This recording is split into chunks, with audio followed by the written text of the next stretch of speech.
여러분, 가정은 이 세상에서 가장 아름다운 것입니다. 삭막한 사막에 숨겨져 있는 시원한 오아시스와 같죠. 가정에서 사람들은 참된 안식을 얻습니다. 가정에서 사람들은 진정한 사랑을 느낍니다.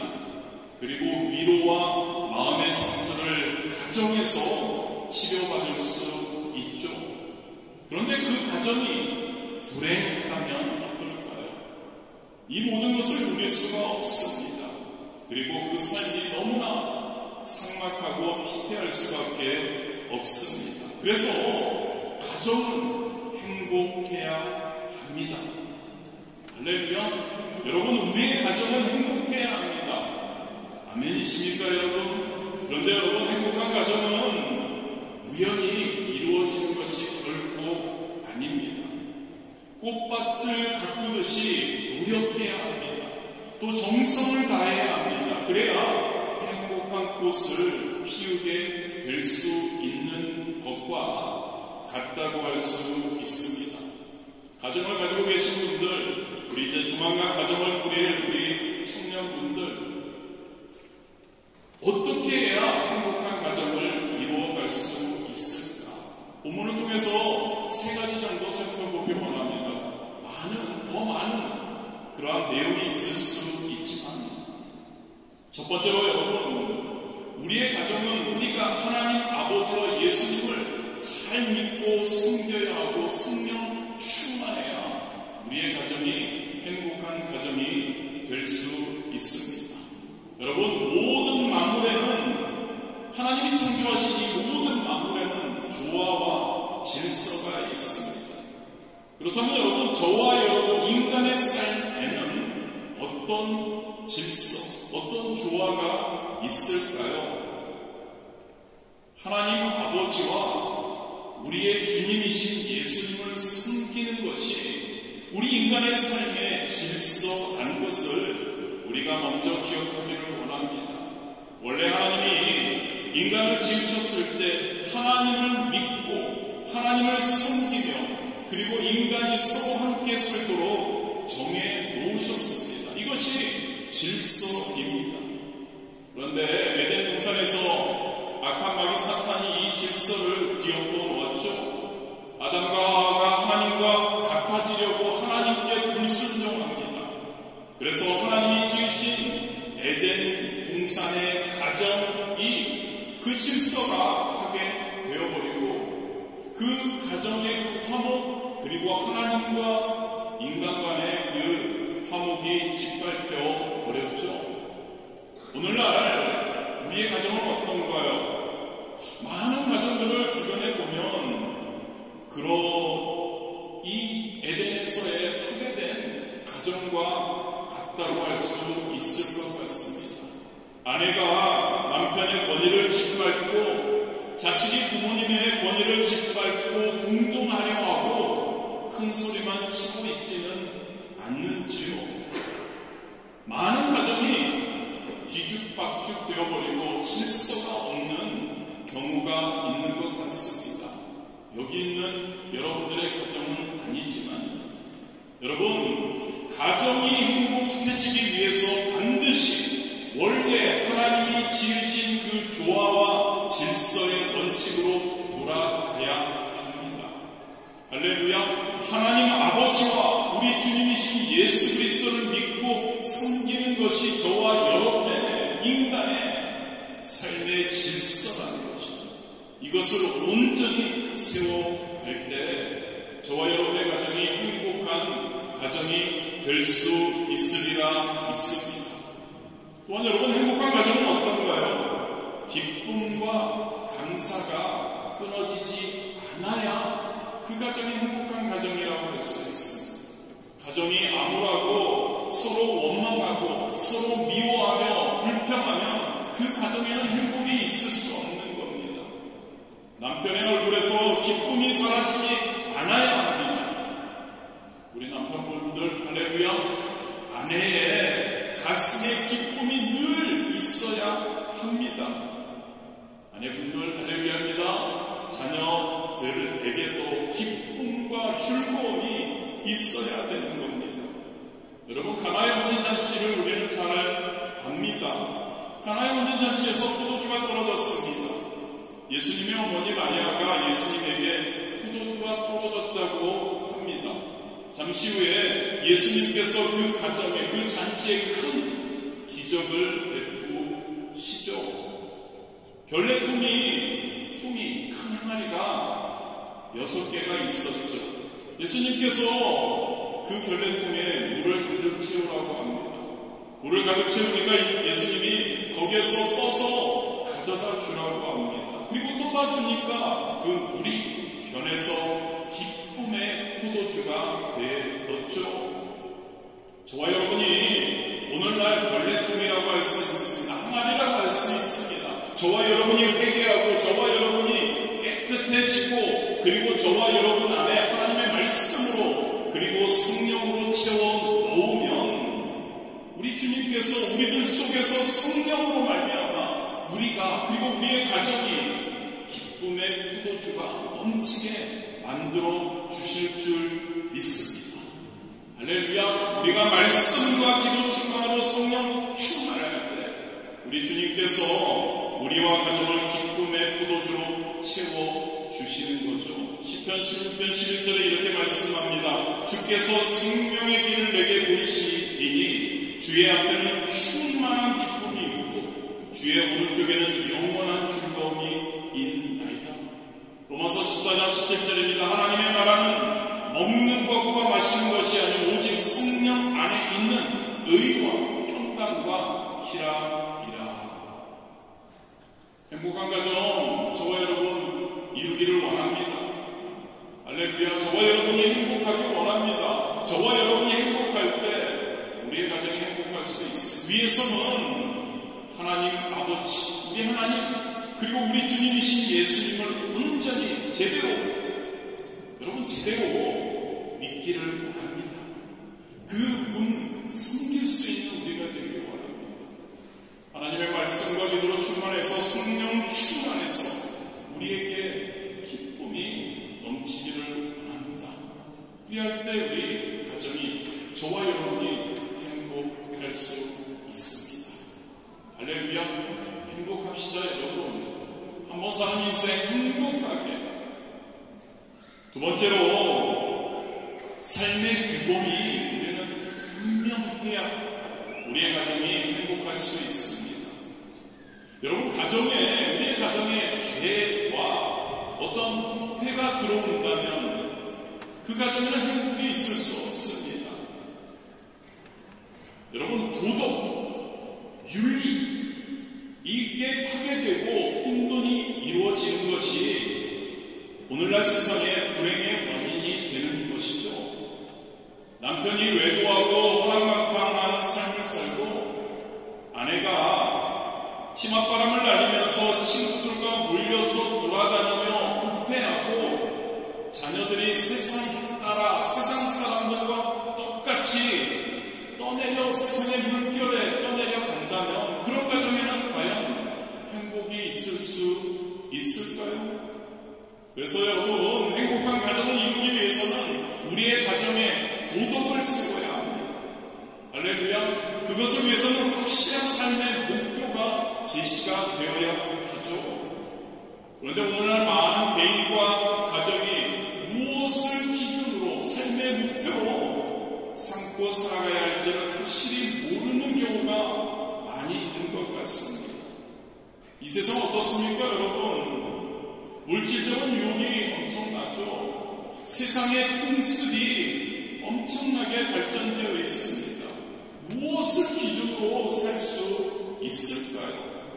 아버지는 아버지대로 살고 어머니는 어머니대로 아이들은 아이들대로 멋대로 세상의 풍습을 따라 세상을 따라 세상과 함께 산다면 여러분 절대 가정에 행복은 있을 수 없는 겁니다. 그 가정은요, 그냥 세상 사람들이 모여서 집단 생활을 하는 것하고 다를 게 없을 겁니다. 부모님들에게도 기준이 있어야 합니다. 자녀들도 기준이 있어야 합니다. 가정에 살아갈 도덕 도덕과 윤리의 기준이 분명히 서 있어야 행복한 가정이 이루어짐을 믿으시기를 바랍니다. 그 기준은 잠언 3장 5절 6절 말씀, 너는 마음을 다하여 야훼를 신뢰하고 내 명철을 의지하지 말라. 너는 범사의 그를 인정하라. 그리하면 내 길을 지도하시리라. 범사의 하나님이, 할렐루야, 하나님이 우리 아버지 되시고 예수님이 우리의 주님이 되심을 인정하라는 겁니다. 첫 번째 단락하고 같은 내용입니다. 그러나 그렇게 해야 한다는 거죠. 그리고 하나님 예수님을 경배하고 섬기고 그분을 따라가는 삶을 우리가 기준으로 정해야 한다는 겁니다. 또한 골로새서 오늘 본문입니다. 3장 19절에서 17절입니다. 그리스도의 평강이 너희 마음을 주장하게 하라. 너희는 평강을 위하여 한 몸으로 부르심을 받았나니 너희는 또한 감사하는 자가 되라. 그리스도의 말씀이 너희 속에 풍성히 거하여 모든 지혜로 피차 가르치며 권면하고 시와 찬송과 신령한 노래를 부르며 감사하는 마음으로 하나님을 찬양하고 또 무엇을 하든지 말에나 이래나 다 주 예수의 이름으로 하고 그를 힘입어 하나님 아버지께 감사하라. 기준이 뭔가요, 여러분? 하나님의 말씀인 줄 믿습니다. 저와 여러분의 삶의 기준이, 저와 여러분의 가정의 도덕과 윤리와 그 모든 살아갈 기준이 바로 하나님의 말씀이어야 한다는 이야기죠. 성경에서 하나님이 말씀하는 교훈과 훈계를 기준으로 삼으라는 겁니다. 그리고 그 말씀을 주신 하나님과 예수님과 성령님을, 삼위 하나님을 신뢰하고 의지하고 그 내용을 가르치고 권면하고 하나님 아버지께 감사해야 하는 줄 믿습니다. 그 중에서 모든 하나님의 말씀이 기준입니다만 두 가지만 조금 특별하게 말씀드리기 원합니다. 주기도문 10계명입니다. 저와 여러분의 삶의, 저와 여러분의 가정의 삶의 기준입니다. 주기도문이죠. 주기도문을 통해서 하나님과 우리는, 하나님이 예수님이 우리에게 하나님께 어떻게 기도하는 것을 가르쳐 주셨죠. 하나님과 소통함을 주기도문을 통해서 우리는 할 수 있습니다. 그리고 10계명을 통해서 이 세상이 어떻습니까, 여러분? 너무나 혼란합니다. 혼돈합니다. 이 세상 속에서 우리가 어떻게 살아가야 될지 삶의 규범을 우리에게 분명하게 제시해 주는 것이 바로 10계명이죠. 주기도문과 하나님의 모든 말씀입니다만 그 중에서도 특별히 10계명이 저와 여러분의 삶의 규범이 될 때 그 삶의 규범을 제대로 지키고 나아갈 때 우리의 가정이 행복한 가정이 될 줄 믿습니다. 주기도문과 10계명을 버린 미국의 학교, 오늘날의 미국의 실상을 살펴보면 처참합니다. 학교가 마약, 섹스, 폭력, 총기, 난사로 얼룩져 있음을 우리는 매스컴을 통해서 자주 듣습니다. 1963년 6월 17일 케네디 대통령 때 미국의 대부분의 공립학교에서 성경 교육을 할 수 없도록 판결했습니다. 그 이후에 미국의 공립학교는 폐지가 되었죠.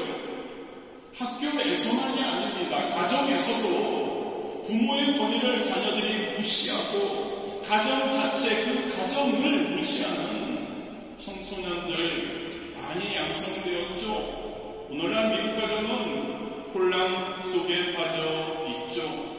저와 여러분의 가정은 어떤가요? 한국은 어떤가요? 프랑스는 어떤가요? 시편 119편 9절입니다. 청년이 무엇으로 그의 행실을 깨끗하게 하리까? 주의 말씀만 지킬 따른 이이이다.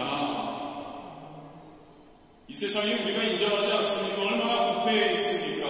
얼마나 혼돈 가운데 있습니까? 문화는 어떻습니까? 세상적인 그 풍습의 문화는 어떻습니까? 육체의 향락과 타락을 이겨나가기 위해서 어떻게 해야 한다는 건가요? 거룩하고 성도답게, 그리스도인답게, 하나님의 자녀답게, 할렐루야, 성도답게 살아가기 위해서, 그 삶을 지키기 위해서 우리는 하나님의 말씀, 할렐루야, 하나님의 말씀, 그 말씀을 우리의 삶의 가장 소중한 목표로 삼아야 할 줄 믿습니다. 아이들만이 아니라요, 어른들도 가슴속에 십계명을 새기고, 십계명 하니까 예전에 신앙생활을 오래 하신 분들은 너무나 잘 알고 있는데, 그런데 여러분, 삶에 우리가 어떤 선택을 할 때 그 십계명의 기준으로 해서 우리가 선택해야 합니다. 마음에 새겨야 합니다. 할렐루야. 저와 여러분 십계명에 대해서 마음에 새길 수 있게 되기 원합니다. 그리고 지켜야 합니다. 다짐해야 합니다. 하나님의 말씀이고 하나님이 나에게 원하시는 것이고 그 말씀대로 살아야만 우리는 우리의 발걸음이 세상으로 가지 않고 오로지 하나님이 정해주신 그 길을 따라 저 천국까지 우리가 가게 되리라 믿습니다. 하나님의 말씀입니다. 여러분, 지겨우시겠지만 강조합니다. 하나님의 말씀이 저와 여러분 개인의 가정의 삶의 규범으로 세워질 때 저와 여러분 그리고 저와 여러분의 가정은 행복하리라 믿습니다. 세 번째로, 가정이 행복하려면 여러분, 가정 그 구성원들, 가족 간 서로를 이해하려는 노력이 절실히 필요한 것 같습니다. 우리 청년 앞으로 결혼하신 분들 몇 분 계신데, 그리고 결혼을 해야 될 분들 여러 분 계신데 잘 들으시기 바랍니다. 가족 간의 서로를 이해하려고 노력하는 그것이 너무나 절실합니다. 또 그들만 얘기하는 게 아니라 우리 이미 결혼하신 분들도 더욱더 행복한 가정을 이루기 위해서 오늘날 우리 아까부터 언급하지만 이 세상은 어떻습니까? 너무나 이기적입니다. 사람들은 점점 개인주의, 이기주의자가 되어갑니다. 남편은 남편대로, 아내는 아내대로, 자식은 자식대로 자기 생각만 하고 자신의 행복만을 위해서 살아갑니다. 이런 상태에서는 그 가정이 절대 행복할 수 없습니다. 내 고집대로만 살고 내 주장대로만 살려고 한다면 불행할 수밖에 없습니다. 가정은 지속될 수 없습니다. 가정은 찢어질 수밖에 없습니다. 가정에서 상대를 이해하려고 노력해야 합니다. 제가 노력이라는 것을 강조합니다. 이건 자연적으로 되는 건 아닙니다. 인간은 개인 중심입니다. 구원도 개인이 갖는 것이지만 삶 전체가 바로 개인적인 겁니다. 그래서 노력해야 합니다. 애를 써야 한다는 거죠. 상대의 편에 서서 생각해보기를 늘 노력해야 합니다. 자기 주장만 하지 말아야 합니다. 서로 이해하려는 절실한 애씀, 노력이 필요한 거죠. 프랑스 통계를 찾아보려다가 그래도 우리나라 통계를 찾아봤습니다. 하루에 530 커플이 결혼한다고 합니다. 이혼은 얼마 하는지 아십니까? 252 커플이 작년 2023년입니다. 두 커플이 결혼하면 한 커플이 이혼한다고 합니다. 좀 더 찾아봤습니다. 남자는 40대 후반에 이혼을 가장 많이 하고요. 여자는 40대 초반. 원인은 서로에 대해서 저 사람이 불성실하다, 무책임하다, 외도한다, 불화가 60%, 그리고 경제 문제로 이혼하는 것이 25% 정도라고 합니다. 부부 간의 갈등이 가장 기본적인 이유가 불통이라는 겁니다. 서로 이해를 하지 못해서 이혼을 한다는 거죠. 오직 자기만 생각하는 겁니다. 오직 자기만 행복하면 된다는 겁니다. 오직 내 뜻대로 살아야 한다는 겁니다. 다른 사람은 무시해버리고 대화도 불통하는 거죠. 이러한 삶을 살면 가정은 절대 행복해질 수가 없습니다. 여러분들에게 하나의 비밀을 말씀드리겠습니다. 사람은 태어날 때부터 각자 개성을 가지고 태어나죠. 그런데 여러분, 그 개성은 남편이 아무리 윽박질러도 변화되지 않습니다. 또 아내가 아무리 바가지를 긁고 긁어도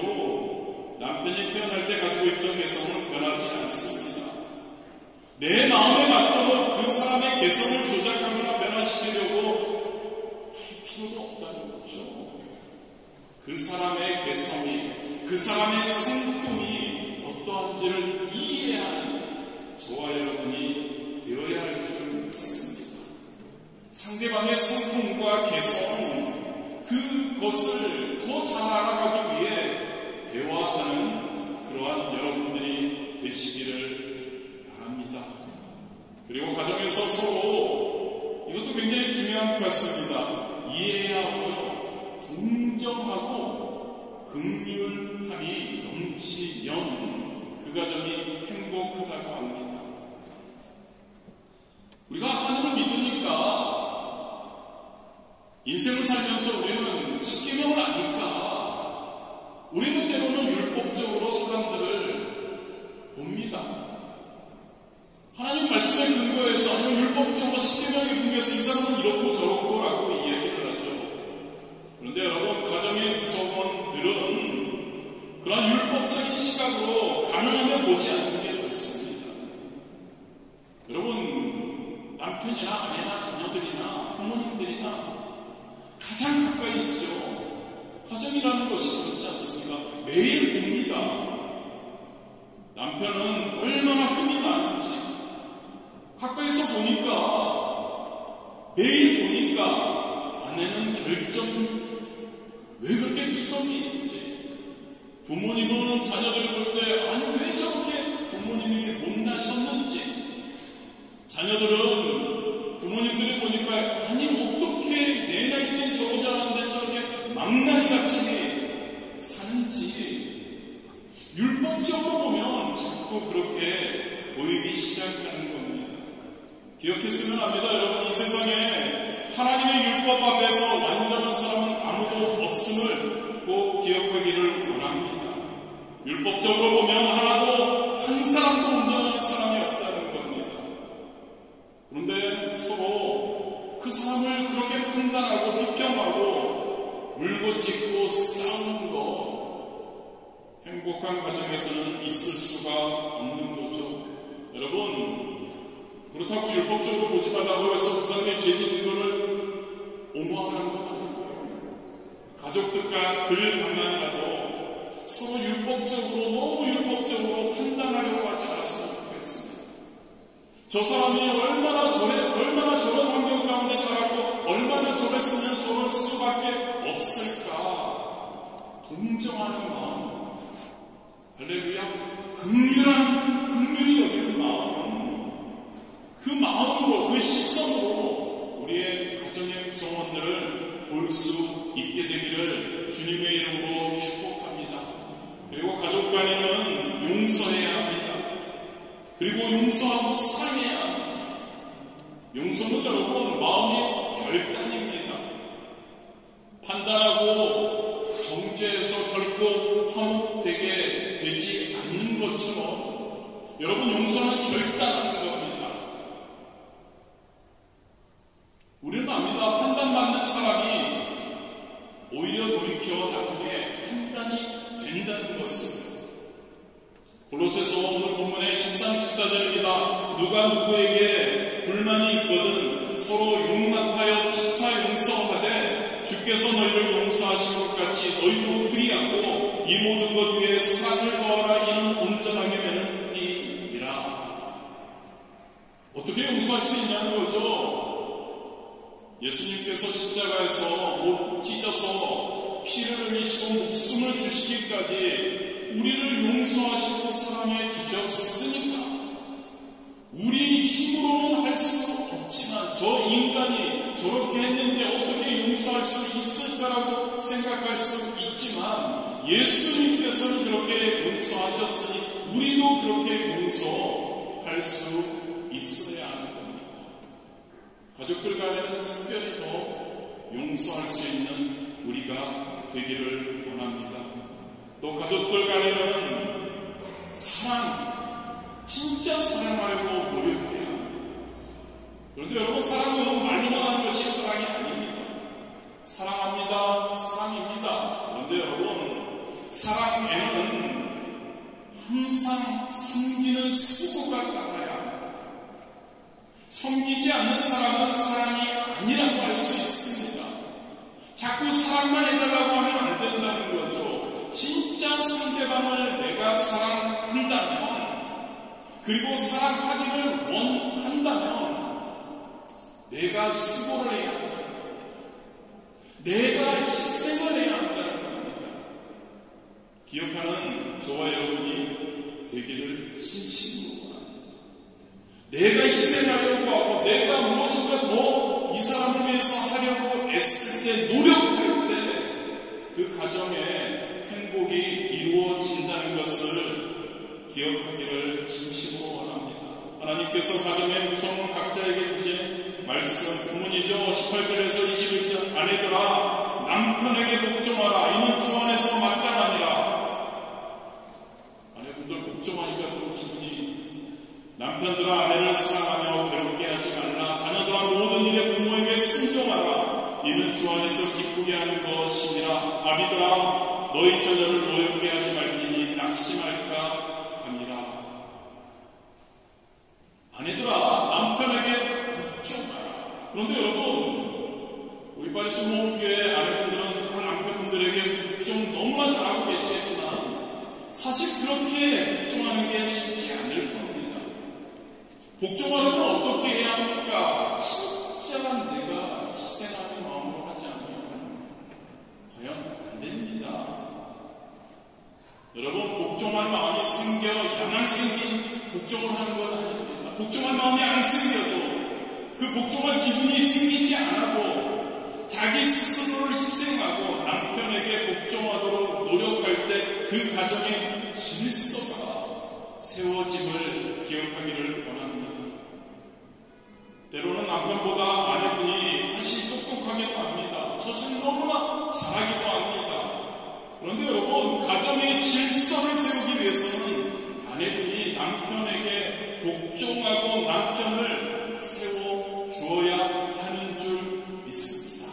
아내가 남편을 짓밟아버리고 남편의 권위를 무시하기 시작하면 가정의 구성원인 자녀들은 어떻게 반응할까요? 아버지로 생각하지 않습니다. 그리고 자녀들이 아버지를 아버지로 생각하지 않고 아버지의 권위를 인정하지 않으면 어떨까요? 그 가정은 끝입니다. 가정은 엉망이 됩니다. 가정의 질서가 없게 되는 것이죠. 또한 남편, 아내를 사랑해야 합니다. 할렐루야. 남편분들, 자녀분들 마찬가지입니다. 어머니를 사랑해야 합니다. 남편이 아내를 보고 막말하고 무시해버리면 자녀들은 어떡할까요? 어머니를 볼 때 어머니로 보지 않습니다. 어머니가 그 가정의 살자리가 없어지는 것이죠. 남편분들, 저도 마찬가지입니다. 아내를 사랑해야 할 줄 믿습니다. 자녀들 보는 앞에서 우리 한국분들은 약간 그런 개념이 있는데, 앞에서 따뜻하게 아내를 포옹해 주십시오. 자녀들 보는 앞에서 나 너 엄마 너무 사랑한다라고 그런 말도 해 주십시오. 하시죠, 우리 여러분들은? 그러면 여러분, 자녀들은 어떻게 반응할까요? 이야, 우리 아버지가 엄마를 소중히 여기는구나. 자녀들도 엄마를 소중히 여길 수밖에 없을 겁니다. 그런데 강조합니다, 여러분. 이렇게 하는 게 그렇게 쉽게 되는 건 아닙니다. 노력이 필요합니다. 희생이 필요하다고. 자연적으로 그렇게 하고 싶으면 하고, 그런 기분이 안 생기면 안 하겠다고 하면 절대 그렇게 할 수 없을 겁니다. 아내가 늘 남편에게 복종할 기분이 과연 생길까요? 남편이 늘 아내를 사랑할 기분이 생길까요? 때로는 진짜 좋으면, 그런데 매 순간은 아닐 겁니다. 그래서 노력해야 합니다. 할렐루야. 인생이라는 것은 그렇지 않나요, 여러분? 끊임없이 노력할 때 그 결과가 우리에게 오죠. 노력하지 않으면 그 대가와 결과는 오지 않습니다. 마지막으로 여러분, 하나님 자녀들을 우연히 한 가정에 태어나게 하신 것 아닙니다. 자녀는 하나님이 주신 그 가정에 하나님께서 기었다고 하셨습니다. 하나님께서 나 대신에 너희 가정이, 너희 부부가 맡아서 돌보라고 맡기신 하나님의 기업, 즉 하나님의 사업인 겁니다. 자식을 낳아서 부모님들이 자녀들을 기르는 것은 하나님이 맡겨주신 사업이라는 거죠. 잘못하면 하나님 앞에 책임을 져야 한다는 것이 기업 사업인 겁니다. 부모님들, 자녀들에게 깊은 관심을 가지시고 자녀를 진짜 사랑해 주십시오. 그리고 자녀를 보호해 주십시오. 자녀가 성장하고 발전하도록 그 잘 자리 잡도록 최선을 다해서 후원하시고 돌봐주십시오. 무엇보다도 두 번째 단락에서 말씀드렸지만 자녀들이 삶의 규범이 뭐가 되어야 된다고요? 하나님의 말씀이 될 수 있도록 자녀들을 양육하십시오. 자녀들, 골로새서 3장 20절이죠. 자녀들아, 모든 일에 부모에게 순종하라. 이는 주 안에서 기쁘게 하는 것이니라. 마태복음 15장 4절에 하나님이 이루셨을 때 내 부모를 공경하라 하시고 또 아버지나 어머니를 비방하는 자는 반드시 죽임을 당하리라 하셨거늘. 자녀들은 부모님들에게 순종하십시오. 공경하십시오. 하나님께서는 부모님을 거역하고 비방하는 자녀들에게 마태복음 15장 4절에서 사형을 선언하고 계십니다. 그만큼 자녀들은 부모님의 말씀을 듣고 부모님을 비방하지 않고 부모님을 공경하는 그러한 우리가 되어야 하는 줄 믿습니다. 진짜 마지막입니다. 가정 구성원으로 인해서 하나님께 많이 감사드릴 수 있는 우리가 되기 원합니다. 그런 가정이 되기 원합니다. 감사는 여러분 좋은 일에만 감사하는 것이 진짜 감사는 아닌 것 같습니다. 하나님, 저 남편 진짜 마음에 안 드는데, 저 남편 약간 그런데 그런 남편 주셔서 하나님 감사합니다가 진짜 감사 아닐까요?